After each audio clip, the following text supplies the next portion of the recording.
Hey guys, welcome back to my channel once again. कैसे हैं आप सब?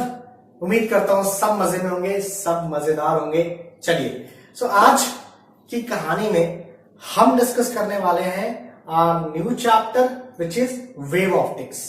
जी हाँ, वेव ऑप्टिक्स ये जो चैप्टर है ये दो सेगमेंट में मैं ब्रेक करूंगा, दो अलग अलग वीडियो में मैं ब्रेक करूंगा।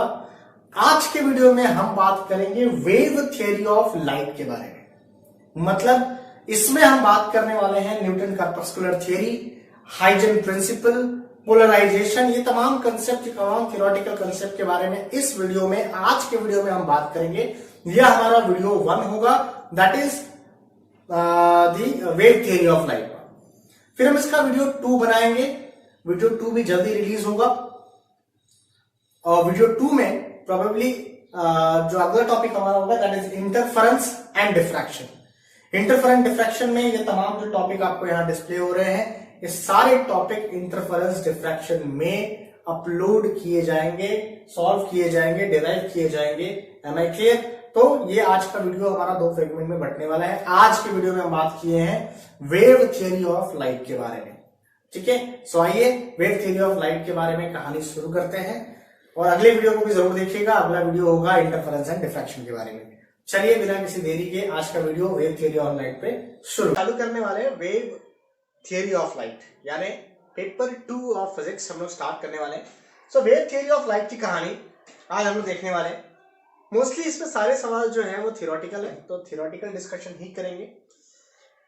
सॉरी, उससे पहले आपसे एक रिक्वेस्ट है कि ये वीडियो आप अपने दोस्तों तक शेयर करें ताकि हमारा ये एफर्ट थोड़ा फुलफिल हो जाए। चलिए कहानी शुरू करते हैं बिना देर किए। आज हम लोग ये 6 सवालों के बारे में चर्चा करने वाले हैं, that is Newton's corpuscular theory, Huygens theory, Huygens principle, reflection at a plane surface, refraction at a plane surface and Brewster's law. ये 6 और only 6 important question of wave theory of light. बहुत जरूरी, बहुत इंपॉर्टेंट। पूरा chapter mostly theoretical है, एक सवाल को छोड़ के। ये सारी बातें हम लोग चर्चा करने वाले। लेट्स सी क्या होने वाला है। तो पहला सवाल हम चर्चा करते हैं कि भाई न्यूटन कॉर्पसल थियरी क्या कहती है। न्यूटन कॉर्पसल थियरी, आप ये कह लीजिए कि न्यूटन साहब ही वो है व्यक्ति है जिन्होंने सबसे पहली किताब लिखी थी वेव थियरी, यानी लाइट पे लिखने वाले सबसे पहले राइटर है। तो उन्होंने लिखा क्या, न्यूटन कॉर्पस्कुलर थियरी में उन्होंने जो वर्डिंग, याद रहे बेटा थियरी है ये, थियरी में आपको वही शब्द का इस्तेमाल करना है जो शब्द न्यूटन द्वारा दिए गए हैं, यानी आपको as it is bookish language का इस्तेमाल करना है for board exam. Is it clear? चलिए, करना क्या है यहाँ पे, देखिए 5 पॉइंट शॉर्ट में ब्रेक किया हूं, आप चाहे तो इसे नोट कर सकते हैं पॉज करके। तो देखिए सिचुएशन कैसा है। तो भाई साहब पहले पॉइंट में उन्होंने कहा कि भाई जो सोर्स ऑफ लाइट है ना, यानी लाइट, वो किससे बनी है। उन्होंने कहा कि light is made up of a tiny particle, छोटे छोटे पार्टिकल से बना हुआ है, और वो टाइनी पार्टिकल का उन्होंने नाम दिया कॉर्पसल्स। पहला पॉइंट उन्होंने कहा कि भाई सारे जो पार्टिकल, जो लाइट है वो बना है छोटे छोटे पार्टिकल, जिसे उन्होंने नाम दिया कॉर्पसल्स। आगे जो है उन्होंने रामायण किया है कॉर्पसल पे, भाई कॉर्पसल्स क्या होते हैं, कैसे हैं, तमाम बातें। तो पहला पॉइंट में उन्होंने चर्चा किया कि भाई न्यूटन कॉर्पस्कुलर थियरी में उन्होंने ये कहा कि light is made up of a tiny particle called corpuscles. ठीक। दूसरे पॉइंट में उन्होंने इस बात की चर्चा की है कि जो कॉर्पसल्स है वो परफेक्टली इलास्टिक है, रिजिड है और वेटलेस है, मतलब उनका कोई वेट नहीं होता, इलास्टिक है और रिजिड है। कॉर्पसल्स के बारे में बात हो रही है। तीसरे पॉइंट में उन्होंने क्या कहा, उन्होंने कहा जो कॉर्पसल्स है ना वो स्ट्रेट लाइन में ट्रैवल करते हैं। इसका मतलब ये कॉर्पसल स्ट्रेट लाइन में ट्रैवल करते हैं, इसलिए लाइट भी स्ट्रेट लाइन में ट्रैवल करती है, ऐसा न्यूटन साहब का मानना था सबसे पहले। ठीक है, यानी लाइट के स्ट्रेट लाइन प्रोपगेशन के पीछे उनकी ये वजह हो सकती है। अच्छा, उन्होंने ये बात तक कही। अगले पॉइंट में उन्होंने क्या कहा, देखिए उन्होंने कहा कि जब वो कॉर्पसल्स आपकी आंखों पे टकराते हैं तो आपकी आंखों को एक सेंसेशन फील होता है, मतलब वो लाइट आप फील करते हैं, यानी when corpuscles strike on your eyes retina, तब आपको एक सेंसेशन फील होता है। ठीक है। एंड पांचवा एंड इंपॉर्टेंट पॉइंट, उन्होंने कहा कि different colour of light is due to different size of corpuscles. तो न्यूटन कॉर्पस्कुलर थ्योरी में उन्होंने यही कहा भाई कॉर्पस्कुल जो है उनकी क्या खासियत है, वो छोटे हैं, परफेक्टली इलास्टिक। ये सारे पॉइंट आपके लिए बहुत इंपॉर्टेंट है, मैंने शॉर्ट में ब्रेक किया, आपको यही जरा याद रखना होगा। ठीक है, ये आपका सवाल नंबर 1। सवाल नंबर 2, अब इस थियरी को ओवरकम किया गया हाइजन की थियरी से। इस थियरी को ओवरकम किया गया जनाब हाइजन की थियरी से। ध्यान दीजिए हाइजन थियरी कहती क्या है। सो हाइजन थियरी का लुकआउट कुछ ऐसा था कि उन्होंने कहा भाई, इन्होंने क्या कहा, लाइट जो है कार्पसल से बनी है, इनका भी अजम्पशन कुछ उसी जोन में था। उन्होंने कहा लाइट जो है वो लॉन्जिट्यूडनल वेव है। अगर आप वेव की बेसिक पे कमजोर है तो मैं आपको याद दिला दूं, लॉन्जिट्यूडनल वेव वो वेव्स होती है जिसमें ट्रैवल करने के लिए मीडियम की आवश्यकता होती है। मतलब ये कि भाई वो उनका मानना था, मतलब हाइजन साहब का भी मानना था कि light is a longitudinal wave और उसको ट्रैवल करने के लिए मीडियम की आवश्यकता होती है। या ये पॉइंट गलत है, लेकिन उस जमाने की थियरी है तो आपको एज इट इज लिखना होगा, याद रहे। हाइजन की थियरी पूछिए, आपकी नहीं, तो आपको यही दे रहा है ना। चलिए, डिफरेंट कलर ऑफ लाइट, आप देखिए भाई साहब, हाइजन का एक्सप्लेनेशन कलर के लिए क्या कहा, different colour of light is due to different wavelength. लेकिन न्यूटन साहब क्या कहते हैं, different colour of light due to different size of corpuscle. तो दो अलग अलग थियरी एक दूसरे को कॉन्ट्रडिक्ट कर रही है। थियरीज पूछा है आपको, उनकी थियरी लिखने, ये दोनों लोग अपने एक पॉइंट पे कॉमन है कि वो जो आइज है, जब वो लाइट फॉल करती है आइज पे तो आपको सेंसेशन फील होता है। ये दोनों पॉइंट उन्होंने कॉमन दिया हुआ है। अच्छा, चौथा point is the justification of the first point. मतलब पहले पॉइंट में ये कह गए कि light is a longitudinal wave. वास्तविकता में लाइट तो ट्रांसवर्स वेव है, मतलब उससे कोई मीडियम नहीं लगता। लेकिन ये जनाब कह गए कि light is a longitudinal wave, मतलब इन्हें जस्टिफाई करना पड़ेगा। तो इन्होंने अपने चौथे पॉइंट में जस्टिफाई किया, लंबा चौड़ा पॉइंट है आपके बुक में, कि light is a longitudinal wave. उनका ऐसा कहना है कि पूरे स्पेस में एक ल्यूमिनिफेरस ईथर प्रेजेंट है, पूरे स्पेस में एक ल्यूमिनिफेरस ईथर प्रेजेंट है, और इस ईथर की वजह से ये लाइट जो है वो ट्रैवल कर रही है स्पेस में। ठीक है, रियलिटी ऐसी है कि भाई ऐसा कोई चीज प्रेजेंट नहीं है और लाइट को प्रोपोगेशन के लिए मीडियम नहीं लगता, ये रियलिटी है। बट हाइजन थियरी कुछ और थी। पिक्चर क्लियर, मेरी बात समझ में आ रही है ना? हाँ यार, let's go with the next point. So ये दो सवाल हो गए आपके। सवाल नंबर 3 बेटा ध्यान रहे, सवाल नंबर 3 हाइजन प्रिंसिपल। याद रहे, बहुत सारे बच्चे यहां गलती करते हैं। हाइजन थियरी अलग थी, हाइजन प्रिंसिपल अलग है। थियरीज में ये सारी बातें, प्रिंसिपल में ये 3 बातें जिनमें इनका कोई रिलेशन नहीं दिखाई दे रहा है आपको। तो याद रहे, क्वेश्चन को पहले ढंग से पढ़ना, हाइजन थियरी और हाइजन प्रिंसिपल में कंफ्यूज नहीं होना।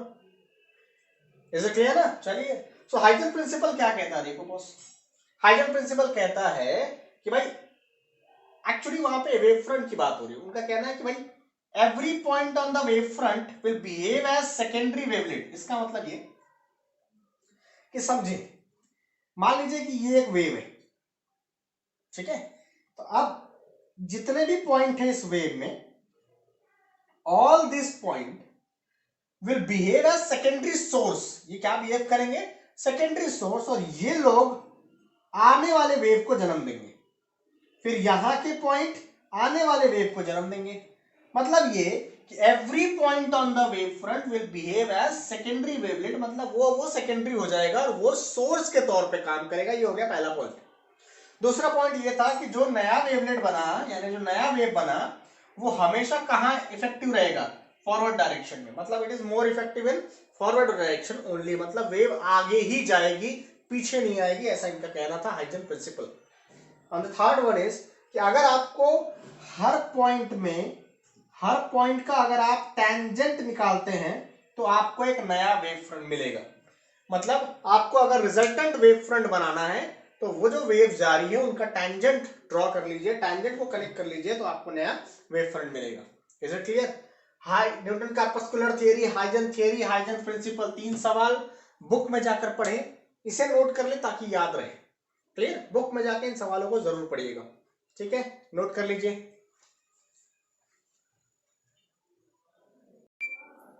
चलिए अगले डेरिवेशन की ओर चलते हैं। अगला डेरिवेशन में आप लोगों से रिक्वेस्ट करूंगा कि कृपया ये 2 सवाल आपको प्रिपेयर कर लें।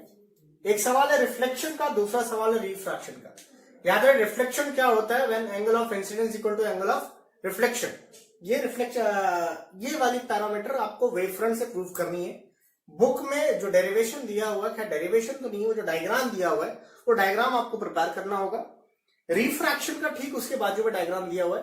खैर ये पूछे तो नहीं है कभी, लेकिन पूछे जा सकते हैं, इंपॉर्टेंट क्वेश्चन है, तो उसे आपको प्रिपेयर करना होगा। इस चैप्टर में जो लास्ट डेरिवेशन पार्ट है दैट इज व्हिर्स्टर्स लॉ, हम उस पर आगे बढ़ते हैं। ब्रिस्टल्स लॉ में ज्यादा कुछ आपको करना नहीं। ब्रिस्टल्स लॉ क्या होता है, तो ब्रिस्टल्स लॉ ये कंसेप्ट है पोलराइजेशन के लिए। अब ये पोलराइजेशन क्या होता है, तो देखो पोलराइजेशन में होता क्या है बेटा, दैट इलेक्ट्रिक जो करंट है, इलेक्ट्रिसिटी जो है वो, यानी जो लाइट है, लाइट इज, उसमें इलेक्ट्रिक वेक्टर और मैग्नेटिक वेक्टर दोनों होते हैं, मतलब वो इलेक्ट्रोमैग्नेटिक वेव कहा जाता है, जिसमें इलेक्ट्रिक फील्ड और मैग्नेटिक फील्ड वेव दोनों होता है। तो जैसे ये देख रहे हैं आप, यहाँ पे ये इलेक्ट्रिक फील्ड और ये मैग्नेटिक फील्ड, तो लाइट ऐसे जाती है perpendicular to each other. Situation यही होता है कि उन दोनों में से कोई एक फील्ड को अगर हम ब्लॉक कर दें, दूसरे को अलाउ कर दें, तो उसे पोलराइज लाइट कहा जाता है।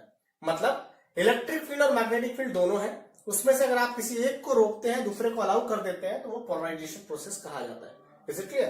पोलराइजेशन करवाने के लिए ब्रिस्टल्स का एक बड़ा फेमस लॉ है। क्या कहते हैं माने, उन्होंने कहा कि अगर लाइट को आप एक स्पेशल एंगल से ग्लास स्लैब पे फॉल कराते हैं, याद रहे वो जो स्पेशल एंगल जिसका हमने जिक्र किया है, उस स्पेशल एंगल को मोस्टली पोलराइजिंग एंगल कहा जाता है। ठीक है, सो पोलराइजिंग एंगल, अगर ब्रिस्टल्स लॉ कहते हैं कि अगर आपने रे को पोलराइजिंग एंगल से फॉल कराया तो उसका बिहेवियर कुछ तो भी ऐसा होने वाला है। Is it clear? तो उन्होंने कहा कि जब अगर आप रे को पोलराइजिंग एंगल से फॉल कराएंगे तो उसमें कुछ रे रिफ्लेक्ट हो जाएगी और कुछ रे रिफ्रैक्ट हो जाएगी, रिफ्लेक्ट एंड रिफ्रैक्ट। तो जब वो रिफ्लेक्ट और रिफ्रैक्ट होंगी तो वो ऑलरेडी डिवाइड हो जाएगी, मतलब एक मान लीजिए कोई तो भी एक मैग्नेटिक फील्ड बन जाएगी और दूसरी वाली इलेक्ट्रिक फील्ड बन जाएगी। खास बात यह है कि दोनों के बीच में जो एंगल बनेगा वो 90 डिग्री का बनेगा। तो अब सवाल है कि भाई वो कौन सा स्पेशल एंगल है जिससे हमें रे को फॉल कराना है, तो वही आपका डेरिवेशन का हिस्सा है। तो करना क्या है, देखें ध्यान से। अगर डायग्राम को ध्यान से देखेंगे तो ये पूरा का पूरा एंगल अगर आप ध्यान से देखें तो पूरा एंगल लिखा जा सकता है IP plus 90 plus IP is equal to 180 degree. The fact आप ध्यान से देखें तो ये मैकेनिज्म को कैसा लिखा जा सकता है भाई, IP plus 90 plus IP is equal to 180 degree. अच्छा, this will be your angle of refraction, r ले लेते हैं, तो this will be r something. हमें क्लियर? तो ये सारी की सारी कहानी आपके सामने आके बैठ गई है। तो अगर आप इसे सॉल्व करते हैं तो आपको लिखता है angle of refraction plus IP is what 90 degree.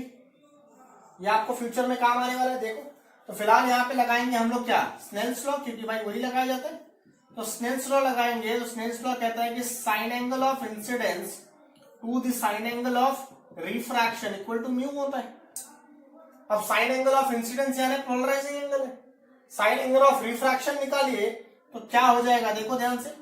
तो sine angle of incidence to the sine angle of, यहां देख सकते हैं 90 minus incident ray that is equal to mu. तो अगर आप इसे सॉल्व करेंगे बेटा तो क्या हो जाएगा, साइन और साइन बाय कॉस हो जाएगा। तो अगर आप इसे हम सॉल्व करते हैं तो this will be sine of IP upon cos of IP, this will be mu. This is what tan of IP is equal to mu. Therefore जो पोलराइजिंग एंगल आ गया वो क्या आ गया, tan inverse of mu. Polarizing angle क्या आ गया, tan इनवर्स ऑफ म्यू। तो ये हो गया ब्रिस्टल्स लॉ। आपको ये चीज प्रूव करना पड़ता है, पहले एंगल निकाल लीजिए फिर स्नेल्स लॉ लगा दीजिए। Is it clear? ये सारे सवाल आपको करने हैं बेटा। This is the most important question of wave theory of light. अगले चैप्टर में हम लोग मिलेंगे इंटरफेरेंस एंड डिफ्रैक्शन के साथ। वीडियो को शेयर करिएगा, लाइक करिएगा और आपसे रिक्वेस्ट है प्लीज शेयर करिए। Thank you so much.